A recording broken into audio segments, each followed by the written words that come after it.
നമസ്കാരം. ഉച്ചവാർത്ത ആരംഭിക്കുകയാണ്. ആദ്യം പ്രധാന വാർത്തകളിലേക്ക്.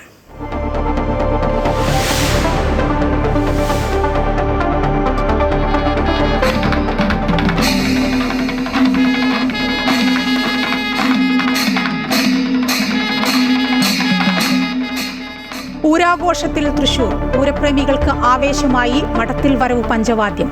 ചെമ്പടമേളത്തിന്റെ അകമ്പടിയോടെ സർവാഭരണ വിഭൂഷിതയായി എഴുന്നള്ളി പാറമേക്കാവ് ഭഗവതി. ഇലഞ്ഞിത്തറ മേളം 2:30 വൈകിട്ട് കുടമാറ്റം 15 മിനിറ്റ് മാത്രം.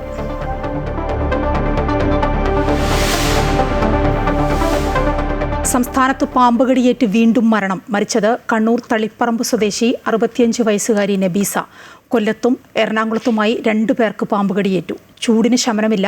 3 പേർക്ക് ഇന്ന് സൂര്യാഘാതമേറ്റു. 5 അൾട്രാവയലറ്റ് വികിരണ മുന്നറിയിപ്പ്. വിവിധയിടങ്ങളിൽ ഇടിമിന്നലോടുകൂടിയ മഴയ്ക്ക് സാധ്യത. രാജ്യത്ത് വൈദ്യുതി ഉപയോഗം സർവകാല റെക്കോർഡിൽ. വെള്ളിയാഴ്ച ഉപയോഗിച്ചത് 252 ജിഗാവാട്ട് വൈദ്യുതി.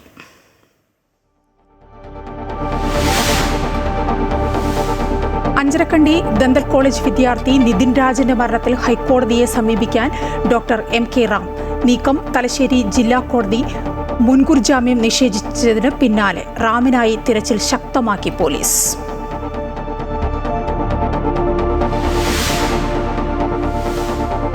അമേരിക്കൻ പ്രസിഡന്റ് ഡൊണാൾഡ് ട്രംപ് പങ്കെടുത്ത അത്താഴ വിരുന്നിനിടെ വെടിപൊട്ടി. അക്രമി പിടിയിൽ. സംഭവം വാഷിംഗ്ടൺ ഹിൽട്ടൺ ഹാളിൽ നടന്ന ചടങ്ങിനിടെ. ഇസ്ലാമാബാദ് സമാധാന ചർച്ച മുടങ്ങിയതിൽ പ്രതികരണവുമായി നേതാക്കൾ.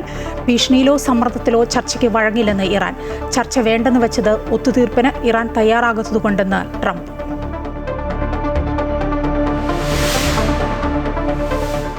പ്രശസ്ത ഫോട്ടോ ജേർണലിസ്റ്റ് രഘുറായ് അന്തരിച്ചു. അന്ത്യം ഡൽഹിയിലെ വസതിയിൽ. വിടവാങ്ങിയത് ഇന്ത്യൻ ഫോട്ടോ ജേർണലിസത്തിന്റെ കുലപതി. ഭോപ്പാൽ ദുരന്തത്തിന്റെ ഭീകരത ലോകത്തിന് കാട്ടിക്കൊടുത്ത പ്രതിഭ.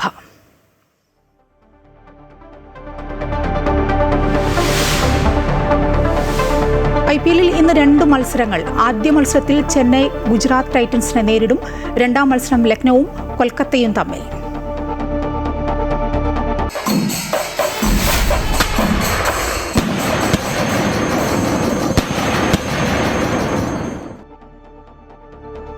ശക്തന്റെ തട്ടകം പൂര ആവേശത്തിലാണ്. പൂരപ്രേമികൾക്ക് ആവേശമായി മഠത്തിൽ വരവ് പഞ്ചവാദ്യം പുരോഗമിക്കുന്നു.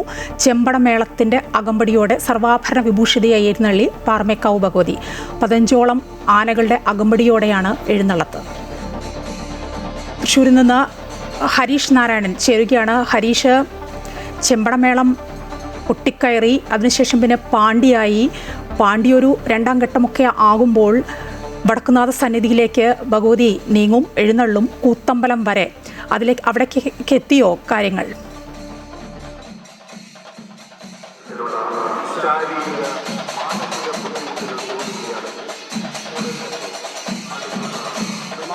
എഴുന്നള്ളിപ്പ് നടന്നുകൊണ്ടിരിക്കുകയാണ്. ഇപ്പോൾ സ്വരാജ് റൗണ്ട് വലം വെച്ചുകൊണ്ട് ഇരിക്കുകയാണ്. അല്പസമയത്തിനകം തന്നെ ഈ നേരത്തെ പറഞ്ഞ വടക്കുന്നാഥ ക്ഷേത്രത്തിനുള്ളിലെ കൂത്തമ്പലത്തിനടുത്തെത്തും. പിന്നീട് പറഞ്ഞ പോലെ ആ പാണ്ടിമേളം മാറി അത് ഈ എലഞ്ഞിത്തറ മേളത്തിലേക്ക് എത്തും. പാണ്ടിമേളത്തിൻ്റെ 2ാം ഘട്ടത്തിലേക്ക് എത്തിയാൽ പിന്നെ അടുത്ത ഘട്ടം ഇലഞ്ഞിത്തറ മേളമാണ്. ഇലഞ്ഞിത്തറ മേളമായി 2:30 ഇലഞ്ഞിത്തറ മേളം കൂടി നടക്കും. അത് ഈ കിഴക്കൂട്ട അന്യന്മാരുടെ നേതൃത്വത്തിൽ ഇലഞ്ഞിത്തറയിലാണ് നടക്കുക. അതിനുശേഷമാണ് തെക്കോട്ടിറക്കം ഉണ്ടാവുക. തെക്കോട്ടിറക്കത്തിനൊപ്പം 15 മിനിറ്റ് നീളുന്ന കുടമാറ്റവും ഉണ്ടാവും. അതിനുവേണ്ടിയുള്ള തയ്യാറെടുപ്പിലാണ്. ഞാനിപ്പോൾ ഈ നിൽക്കുന്ന ഈ ഒരു സ്ഥലം അത് തെക്കേ ഗോപുര നടയ്ക്ക് പുറത്തുള്ള സ്ഥലമാണ്. ആളുകൾ ഇങ്ങോട്ടേക്ക് എത്തിക്കൊണ്ടിരിക്കുന്നത് നമുക്ക് ഈ ദൃശ്യങ്ങളിൽ കാണാൻ സാധിക്കും. അതായത് പ്രധാന ചടങ്ങുകൾക്ക് സാക്ഷ്യം വഹിക്കാനായിട്ട്, കുടമാറ്റം അടക്കമുള്ള ചടങ്ങുകൾക്ക് സാക്ഷ്യം വഹിക്കാൻ വേണ്ടിയാണ് ആളുകൾ ഇപ്പോൾ ഈ ഒരു തെക്കേ ഗോപുര നടയ്ക്ക് സമീപമുള്ള സമീപത്തേക്ക് എത്തിക്കൊണ്ടിരിക്കുന്നത്. അതിന് ഉള്ളിൽ ഇലഞ്ഞിത്തറയിലാണ് നമ്മുടെ ഈ ഇലഞ്ഞിത്തറ മേളം നടക്കുന്നത്. ഈ എഴുന്നള്ളിപ്പ്, അതായത് പാറമേക്കാവ് ഭഗവതിയുടെ എഴുന്നള്ളിപ്പ് പൂർണ്ണമായി കഴിഞ്ഞാൽ ഇതിനകത്തേക്ക് എത്തുകയും അവിടെ ഈ കൂത്തമ്പലത്തിനടുത്ത് എത്തുകയും തുടർന്ന് ആ പാണ്ടിമേളം മാറി ഇലഞ്ഞിത്തറ മേളമായി മാറുകയുമാണ് ചെയ്യുക. ഈ ഒരു ദൃശ്യങ്ങളിൽ നമുക്ക് കാണാൻ സാധിക്കും. ഇപ്പോൾ വലിയ രീതിയിലുള്ള തിരക്ക് അല്ലെങ്കിൽ ജനക്കൂട്ടം ഇങ്ങോട്ടേക്ക് അടുത്തുകൊണ്ടിരിക്കുന്ന ഈ ഒരു കാഴ്ച നമുക്ക് കാണാൻ സാധിക്കും. ഇവിടെയാണ് പ്രസിദ്ധമായ കുടമാറ്റം നടക്കുക. പക്ഷേ ഈ ഒരു സാഹചര്യത്തിൽ കുടമാറ്റം അത് ദൈർഘ്യം കുറച്ചിട്ടുണ്ട്. പക്ഷേ ഞാൻ നേരത്തെയൊക്കെ സൂചിപ്പിച്ച പോലെ തന്നെ പ്രധാന കുടകൾ അല്ലെങ്കിൽ വളരെ വർണ്ണാഭമായി നിർമ്മിച്ച കുടകളുണ്ട്.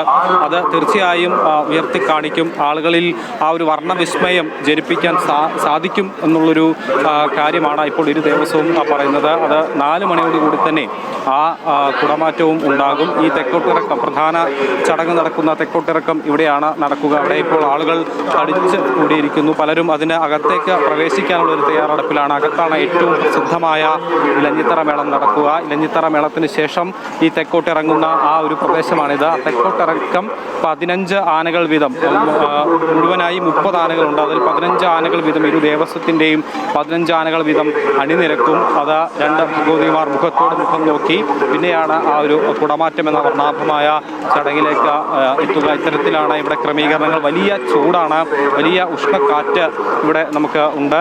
ഇതിനെയെല്ലാം അതിജീവിച്ചുകൊണ്ട് ആളുകൾ ഇപ്പോഴും ഇങ്ങോട്ടേക്ക് ഒഴുകി എത്തുന്ന ഒരു കാഴ്ചയാണ്. ഈ പ്രധാന ചടങ്ങുകൾക്കൊക്കെ സാക്ഷ്യം വഹിക്കാൻ നേരത്തെ പാറമേക്കാവ് ഭഗവതിയുടെ എഴുന്നള്ളിപ്പിന് നമ്മൾ കണ്ടതാണ്. ചെമ്പടമേളം കൊട്ടിക്കൊണ്ടുള്ള സർവാഭരണ വിഭൂഷിതയായി ദേവി എഴുന്നള്ളുന്ന ഒരു കാഴ്ചയിൽ എത്രത്തോളം ജനപങ്കാളിത്തമുണ്ട് എന്ന് നമ്മൾ നേരിട്ട് കണ്ടതാണ്. ആ ഒരു അത്രത്തോളം ആളുകൾ ഇനി അങ്ങോട്ടുള്ള ഈ ഒരു ചടങ്ങുകൾക്കും സാക്ഷ്യം വഹിക്കാൻ എത്തും. പ്രധാന ചടങ്ങുകൾക്ക് ജനപങ്കാളിത്തം ഉണ്ടാകുമെന്ന് തന്നെയാണ് മനസ്സിലാക്കുന്നത്. ഇപ്പോഴും ജനത്തിരക്കുണ്ട്. ഇത്രയും വലിയ ഉച്ചച്ചൂടിനെ അവഗണിച്ചുകൊണ്ട് ഇപ്പോഴും ആളുകൾ ഈ ഒരു ക്ഷേത്ര മൈതാനിയിലേക്ക് എത്തുന്ന കാഴ്ചയാണ് കാണുന്നത്. പലതരത്തിലുള്ള ആളുകളുണ്ട്. പൂരപ്രേമികൾ, ആനപ്രേമികൾ, അതുപോലെ തന്നെ മേളം ആസ്വദിക്കാനെത്തിയവർ, അതിനൊപ്പം തന്നെ അല്ലാതെ നാട്ടുകാരായ ആളുകളുണ്ട്, കച്ചവടക്കാരുണ്ട്. അങ്ങനെ എല്ലാം കൊണ്ടും എല്ലാ വർഷത്തെയും തൃശ്ശൂർ പൂരം എങ്ങനെയാണോ ഉള്ളത് അതുപോലെ തന്നെ ആ ഒരു അന്തരീക്ഷത്തിലേക്ക് ഇപ്പോൾ പൂരം എത്തിയിട്ടുണ്ട്. രാവിലെ കണ്ട കാഴ്ചയൊന്നുമല്ല. ഇപ്പോൾ വലിയ മാറ്റമുണ്ട്.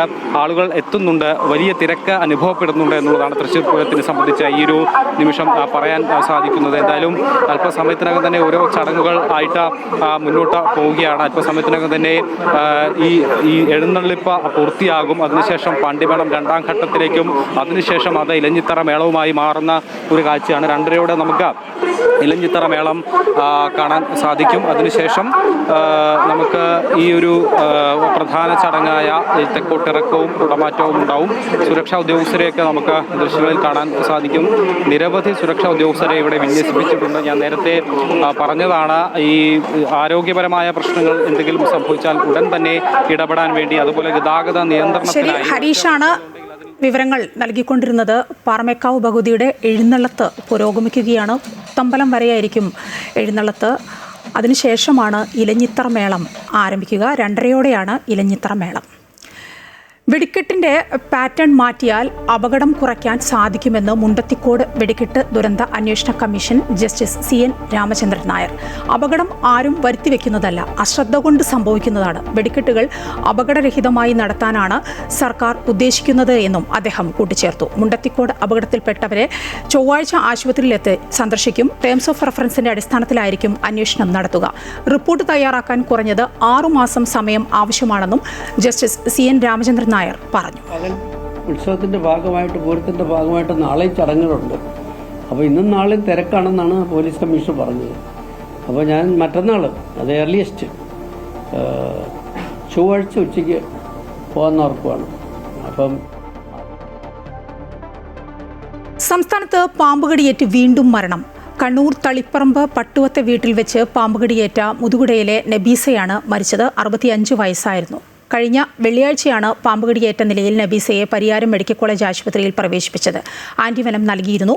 വെന്റിലേറ്ററിൽ ചികിത്സയിലായിരുന്നുവെങ്കിലും ഇന്ന് രാവിലെ മരിച്ചു.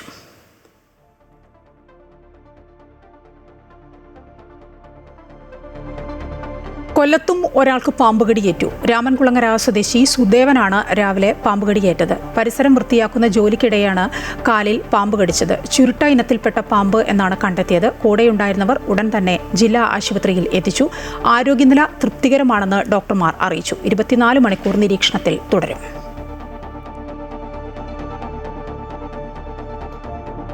എറണാകുളം ചെറായി റിസോർട്ടിലെത്തിയ യുവതിക്ക് പാമ്പുകടിയേറ്റു. ചെറായിയിലെ റിസോർട്ടിൽ താമസത്തിനെത്തിയ കോയമ്പത്തൂർ സ്വദേശിനി ഷർമിളയ്ക്കാണ് കടിയേറ്റത്.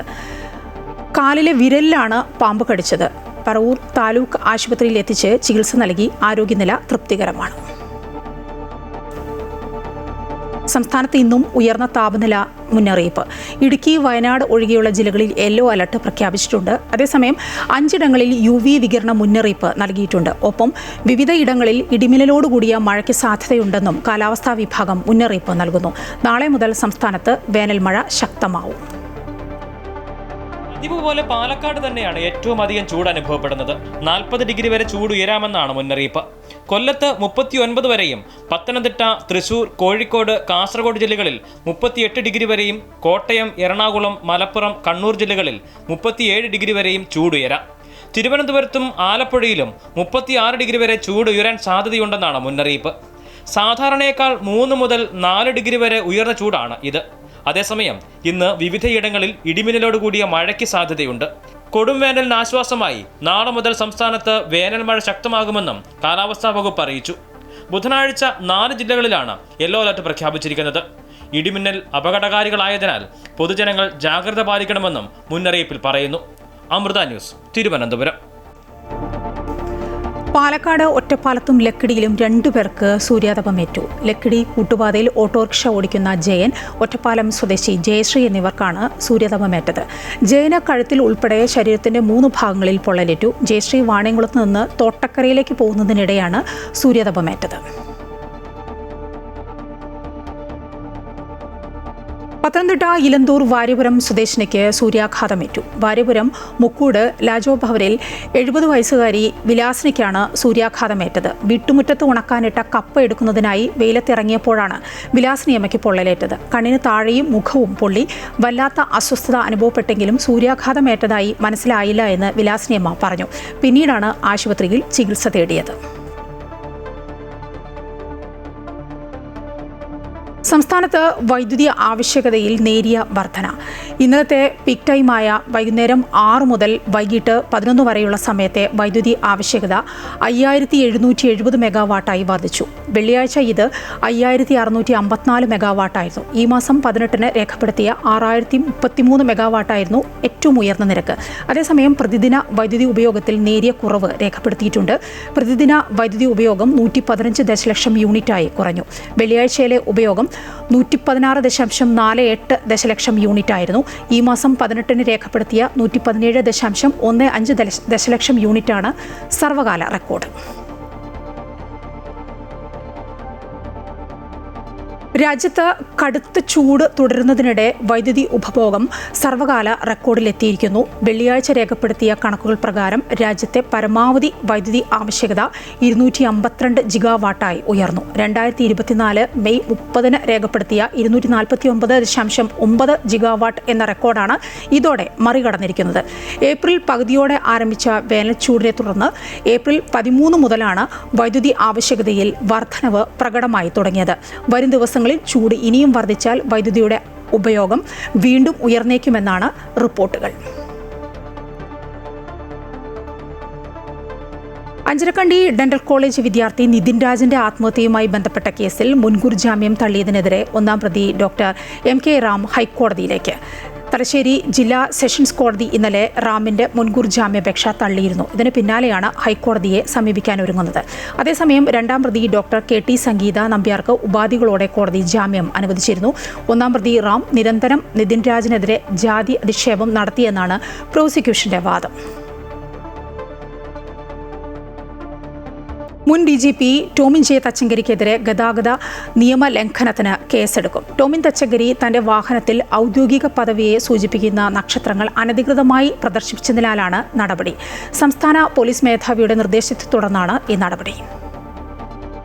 കോട്ടയത്ത് കോടതിയിലെത്തിയപ്പോഴായിരുന്നു വിവാദയാത്രയുടെ ദൃശ്യങ്ങൾ പുറത്തു വന്നത്.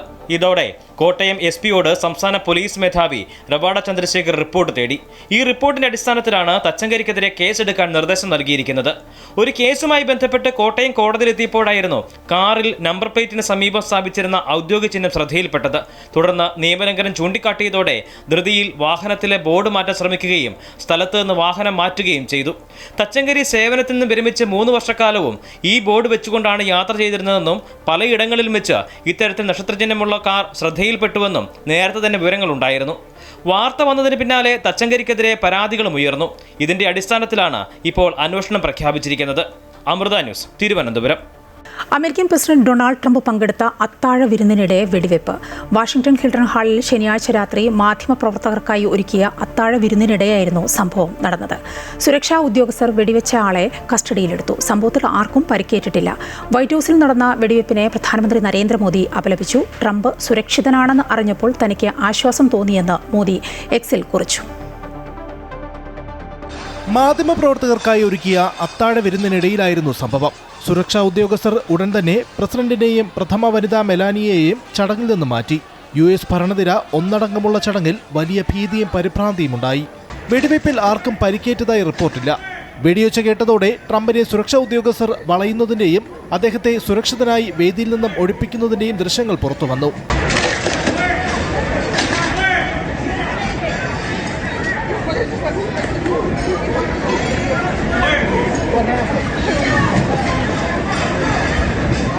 സംഭവത്തിൽ ആർക്കും പരിക്കേറ്റിട്ടില്ല എന്നും അക്രമി പിടിയിലായെന്നും ഡൊണാൾഡ് ട്രംപ് തന്നെ സ്ഥിരീകരിച്ചു. സുരക്ഷാ ഉദ്യോഗസ്ഥരുടെ സമയോചിതമായ ഇടപെടലിനെ അദ്ദേഹം അഭിനന്ദിച്ചു. ഷോ തുടരട്ടെ എന്ന് താൻ നിർദ്ദേശിച്ചെങ്കിലും അന്തിമ തീരുമാനം നിയമപാലകർക്ക് വിട്ടുകൊടുക്കുകയാണെന്നും ട്രംപ് വ്യക്തമാക്കി.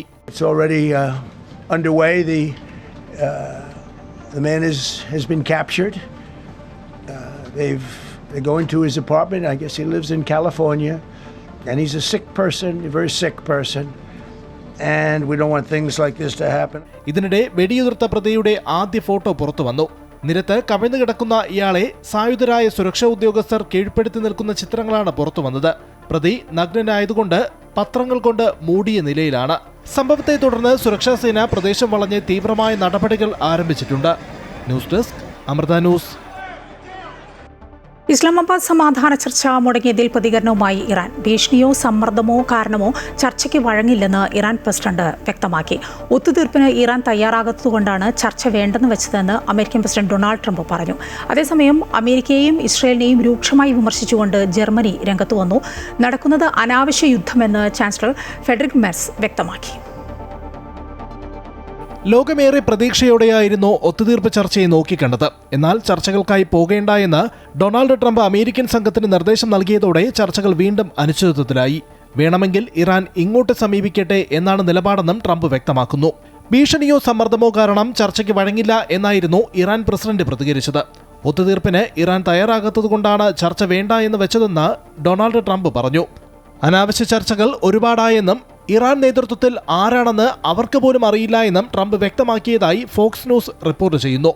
നാവിക ഉപരോധം നീക്കാതെ നേരിട്ടുള്ള സമാധാന ചർച്ചകൾക്കില്ല എന്നാണ് ഇറാന്റെ നിലപാട്. ഇറാന്റെ സമാധാന നിർദ്ദേശങ്ങൾ പാകിസ്ഥാൻ വഴി അമേരിക്കയെ അറിയിക്കാനായിരുന്നു തീരുമാനം. ഇതിനിടയിലാണ് അമേരിക്കൻ സംഘം പാകിസ്ഥാൻ യാത്ര റദ്ദാക്കിയത്. ഇസ്ലാമാബാദ് ചർച്ച നടക്കില്ല എന്ന് ഉറപ്പായതോടെ പശ്ചിമേഷ്യൻ സമാധാന ശ്രമങ്ങൾ വഴിമുട്ടിയിരിക്കുകയാണ്. അതിനിടെ പശ്ചിമേഷ്യൻ യുദ്ധത്തിൽ അമേരിക്കയ്ക്കും ഇസ്രായേലിനുമെതിരെ ആഞ്ഞടിച്ച് ജർമ്മൻ ചാൻസലർ രംഗത്ത് വന്നു. ഇപ്പോൾ നടക്കുന്നത് അനാവശ്യമായ യുദ്ധമാണ്. യുദ്ധം വർദ്ധിച്ചു വരുന്നത് അസ്ഥിരതയ്ക്ക് കാരണമാകുന്നുവെന്നും അത് അമേരിക്കയെ മാത്രമല്ല യൂറോപ്പിനെയും ഏഷ്യയും കൂടി ബാധിക്കുന്നുണ്ടെന്നും മെർസ് പറഞ്ഞു. യൂറോപ്യൻ യൂണിയനിലെ 27 രാഷ്ട്രത്തലവന്മാരുമായി നടത്തിയ 2 ദിവസം നീണ്ട കൂടിക്കാഴ്ചയ്ക്ക് ശേഷം സംസാരിക്കുകയായിരുന്നു അദ്ദേഹം. ചർച്ചകൾ വഴിമുട്ടിയതോടെ പശ്ചിമേഷ്യയിൽ ഇനി എന്ത് എന്നാണ് ഏവരും ഉറ്റുനോക്കുന്നത്. News desk Amrita news. ലോകപ്രശസ്ത ഫോട്ടോഗ്രാഫർ രഘുറായ് അന്തരിച്ചു. വിടവാങ്ങിയത് ഇന്ത്യൻ ഫോട്ടോ ജേർണലിസത്തിന്റെ കുലപതി. 5 പതിറ്റാണ്ടിലേറെ തന്റെ ക്യാമറയിലൂടെ വിസ്മയിപ്പിക്കുന്ന ചിത്രങ്ങൾ പകർത്തിയ രഘുറായ്ക്ക് രാജ്യം പത്മശ്രീ നൽകി ആദരിച്ചിട്ടുണ്ട്. വാർദ്ധക്യ സഹജമായ അസുഖങ്ങളെ തുടർന്ന് ഡൽഹിയിലായിരുന്നു അദ്ദേഹത്തിന്റെ അന്ത്യം. ഇന്ത്യൻ ഫോട്ടോ ജേർണലിസത്തിന്റെ പിതാവ് എന്ന് വിശേഷിപ്പിക്കുന്ന പ്രശസ്ത ഫോട്ടോഗ്രാഫർ രഘുറായ് ഡൽഹിയിൽ അന്തരിച്ചു. 83 വയസ്സായിരുന്നു. ഇന്ന് പാകിസ്ഥാന്റെ ഭാഗമായ പഞ്ചാബ് പ്രവിശ്യയിലെ ചാങ് ഗ്രാമത്തിൽ 1942 അദ്ദേഹത്തിന്റെ ജനനം. 1965 ദി സ്റ്റേറ്റ്സ്മാൻ പത്രത്തിൽ ഫോട്ടോഗ്രാഫറായി ചേർന്ന രഘുറായ് പിന്നീട് സൺഡേ, ഇന്ത്യ ടുഡേ തുടങ്ങിയ മാധ്യമങ്ങളിലും പ്രവർത്തിച്ചു. ഭോപ്പാൽ ദുരന്തത്തിന്റെ ആഴം വ്യക്തമാക്കുന്ന കണ്ണുകൾ പാതി തുറന്ന കുഞ്ഞിന്റെ മൃതദേഹത്തിന്റെ ചിത്രം രഘുറായുടെ ക്യാമറ കണ്ണുകളിലൂടെയാണ് ലോകം കണ്ടത്. ലോകപ്രശസ്തമായ മാഗ്നം ഫോട്ടോസിൽ അംഗമാകുന്ന ആദ്യ ഇന്ത്യൻ ഫോട്ടോഗ്രാഫറാണ് അദ്ദേഹം.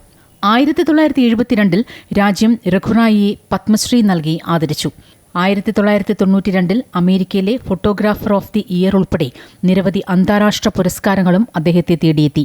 ഇന്ദിരാഗാന്ധി, മദർ തെരേസ, ദലൈലാമ, സത്യജിത് റേ തുടങ്ങിയവരുടെ ജീവിത മുഹൂർത്തങ്ങളും തന്റെ ക്യാമറ കണ്ണിലൂടെ പകർത്തിയെടുക്കാൻ രഘുറായിക്ക് സാധിച്ചു. 50-ലധികം ഫോട്ടോ ബുക്കുകളും 18-ലധികം പുസ്തകങ്ങളും അദ്ദേഹം പ്രസിദ്ധീകരിച്ചിട്ടുണ്ട്. എഴുത്തുകാരിയും സാമൂഹ്യ പ്രവർത്തകയുമായ ഗുർമീത് റായിയാണ് ഭാര്യ. നിതിൻ, ആവണി, പൂർവേ എന്നിവർ മക്കളാണ്. അമൃത ന്യൂസ്, ന്യൂഡൽഹി. ഡൽഹി ഇന്ദിരാഗാന്ധി അന്താരാഷ്ട്ര വിമാനത്താവളത്തിൽ സ്വിസ് എയർ വിമാനത്തിന്റെ എഞ്ചിന് തീപിടിച്ചതിനെ തുടർന്ന് എമർജൻസി എക്സിറ്റിനിടെ 6 യാത്രക്കാർക്ക് പരിക്കേറ്റു. ഇന്ന് പുലർച്ചെയായിരുന്നു സംഭവം. ഡൽഹിയിൽ നിന്ന് സൂരജിലേക്ക് പുറപ്പെടേണ്ടിയിരുന്ന LX-147 സ്വിസ് എയർ വിമാനമാണ് അപകടത്തിൽപ്പെട്ടത്. റൺവേയിലൂടെ ടേക്ക് ഓഫിനായി വേഗത കൂട്ടുന്നതിനിടെ വിമാനത്തിന്റെ ഒരു എഞ്ചിൻ തകരാറിലാവുകയും തീപിടിക്കുകയുമായിരുന്നു. തുടർന്ന് വിമാനം റൺവേയിൽ തന്നെ പൈലറ്റ് നിർത്തി. തുടർന്ന് യാത്രക്കാരെ അടിയന്തരമായി വിമാനത്തിന് പുറത്തെത്തിക്കാൻ തീരുമാനിച്ചു. ഇതിനിടെയുണ്ടായ തിക്കിലും തിരക്കിലും പെട്ടാണ് 6 യാത്രക്കാർക്ക് പരിക്കേറ്റത്. ഇവരെ ഉടൻ തന്നെ അടുത്തുള്ള ആശുപത്രിയിൽ പ്രവേശിപ്പിച്ചു. തിരുവനന്തപുരത്ത് യുവതിയെ ഭർത്താവ് കുത്തിക്കൊന്നു. തിരുവനന്തപുരം നെയ്യാറ്റിൻകരയിൽ ഇന്ന് രാവിലെ 10 മണിയോടെയായിരുന്നു സംഭവം. ബ്ലാത്താങ്കര സ്വദേശിയായ 33 വയസ്സുകാരി അൽമയാണ് കൊല്ലപ്പെട്ടത്. ഭർത്താവ് വിഷ്ണുവിനെ പോലീസ് കസ്റ്റഡിയിലെടുത്തു. കുടുംബ പ്രശ്നമാണ് കൊലപാതകത്തിലേക്ക് നയിച്ചത് എന്നാണ് നിഗമനം.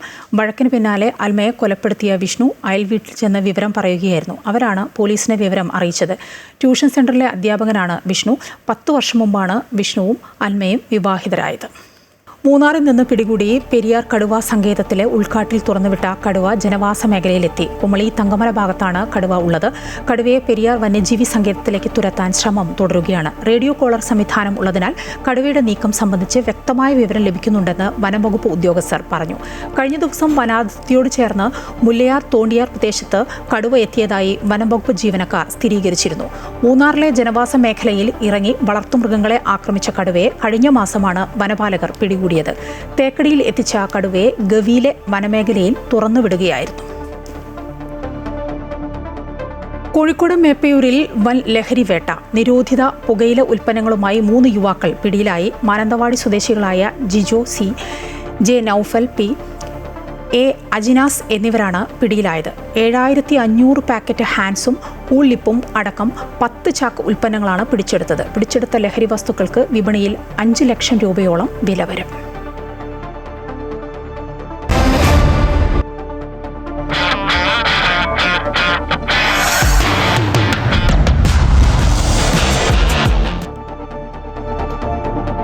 IPL-ൽ ഇന്ന് 2 മത്സരങ്ങൾ. വൈകുന്നേരം 3:30 നടക്കുന്ന ആദ്യ മത്സരത്തിൽ ചെന്നൈ സൂപ്പർ കിങ്സ് ഗുജറാത്ത് ടൈറ്റൻസിനെ നേരിടും.